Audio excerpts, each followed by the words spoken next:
Regan Slaymaker for Not Just Boxing. I have the pleasure to be joined by the Head of Community Development for Matchroom Boxing, Alex Lugavelle. Alex, I mean, another great Matchroom in the Community event down at Long's ABC. Absolutely, really good to kickstart fight week here. Next Gen show at Indigo at the O2 later this week. Had the pleasure of having George Liddard, Jimmy Sains, and John Ryder down tonight to inspire the kids. Come and give them some pointers, guide us, talk to them about their journeys in the sport, and give some of their advice and guidance back. And you can see the smiles on the kids' faces, and that's what it's all about, really. We definitely can. And shout out to the one cheeky amateur who asked John Ryder what Canelo's backhand tastes like. You are a very brave man. It's something that I've not even asked him. But agreed. I mean, it's good to. I mean, I know it was a cheeky moment from the young amateur in there, but it's not every day John Ryder comes into your gym. I mean, it's so important for these fighters to see kind of someone who's touched the pinnacle of the sport come down. It really is, and this gym's producing a lot of talent as well. So part of the reason that we wanted to come down, obviously Next Gen Fight Week, fantastic, but where this ties in from a kind of community angle as well is you've got the coach Billy Long, his son Billy Long, won the the schoolboy European Championship earlier this year, last year, and recently Matchroom sponsored the Active Essex Awards, and we sponsored the Young Sports Personality of the Year Award, and Billy Long won that award. So it was a nice little touch that the next generation of boxers coming through from Chelmsford, from Essex, to connect in with our next gen fighters, and to get some of those tips and guiders, and just to sort of share knowledge and experiences with a kid that could well in future years be boxing on one of these shows himself. So it's a really nice tie-in, and it was good to come and see some really talented kids, and it's great. Definitely as well. Obviously, this is a city that's. This is my local city, Chelmsford. I mean, how important is it for? And I didn't know this boxing club was here until kind of we spoke to about, I think, at Crocker Walker Fight Week. Mm-hmm. Like, how important? We've spoken about it. It sounds like a broken record, but these clubs are so important, and they're so important. They get noticed in cities that. I live 20 minutes away. I didn't even know it was here. So important that places like these get noticed, isn't it? It really is. And do you know what? It's the additional benefits of us coming down as well.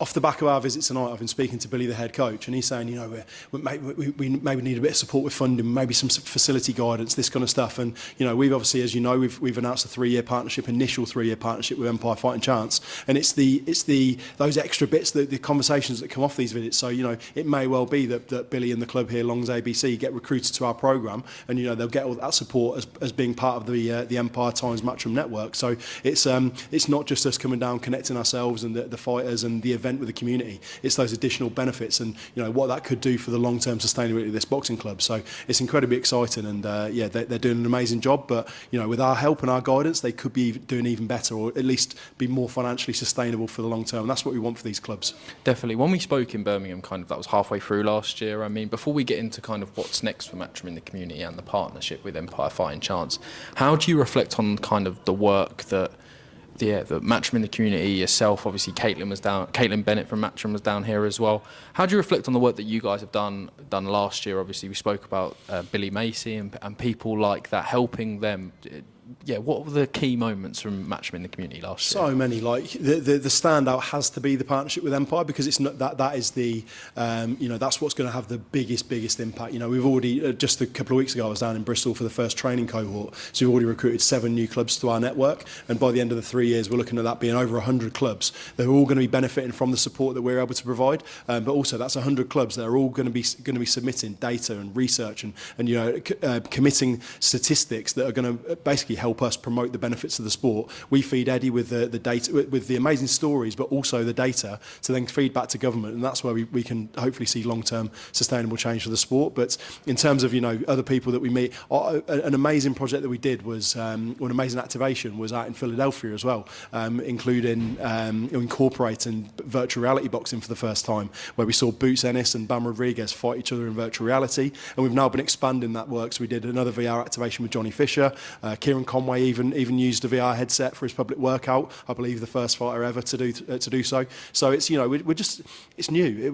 We're breaking boundaries. We're trying new things, and we're through virtual reality as an example. It's making boxing accessible. It's repackaging the sport in different ways, and we're just looking at making showcasing all the different ways that boxing can be consumed by the next generation, and we're able to do so through our platform. Definitely as well, and obviously 2025, obviously we're at the start of this year now.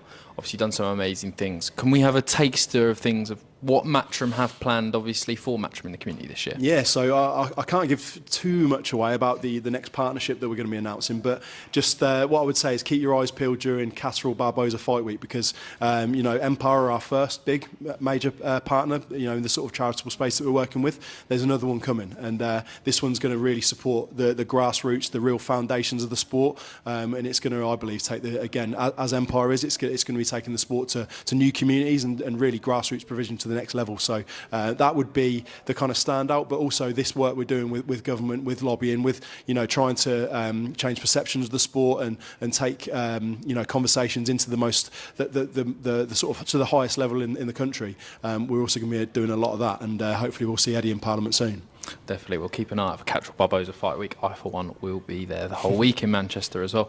I do want to touch about boxing being in Parliament. Obviously, forgive me, the MP who mentioned Ben Eubank in Parliament the other day. I mean, it's really kind of kicking into gear for April 26th. But the first fight before its cancellation was becoming massive, Alex. It was getting everywhere. It was on national TV. It was on Good Morning Britain. Boxing doesn't reach these platforms. I mean, not only does Ben Eubank have a moment to eclipse boxing, but also it has a moment to inspire. Like, how important is it to kind of bleed Matchroom in the community with that huge fight week and the Riyadh season and Ring Magazine event in April 26th? It's absolutely massive because, as you say, certain fights kind of transcend the sport and they appeal to the masses. You know, it's mainstream media, it's Good Morning Britain, it's these kind of places, and that is where, if we can infiltrate those kind of conversations, that kind of coverage, and more people see that boxing isn't just, you know, these kind of age-old stereotypes that it's barbaric, it's just all about fighting, it's this. It's not. You can package the sport up in so many different ways, and you know, for a huge fight like that to be landing on British soil between two British fighters and such a stacked undercard with great British talent, you know, you're seeing the pinnacle of the sport. But if we're able to, you know, build around that some really cool community activations and showcase the sport in different ways, then that's a platform that we're keen to use and utilise for the benefit of the sport of grassroots. It definitely is, Alex. I'll leave it there. Any final words for, I mean, the fans eagerly anticipating the next Matchroom in the community event and whether they can see an event near them soon? Absolutely. So I'd be keeping an eye on Manchester Fight Week. There's going to be something quite big right at the beginning to kickstart Fight Week, and yeah, that will be the most interesting one coming up. But there's all sorts. There's always something coming, and yeah, it's just keep an eye on Manchester to begin with, and yeah, we'll go from there. And follow Matchroom Boxing on all social media platforms to keep up to date. Alex Lagavelle, thank you very much.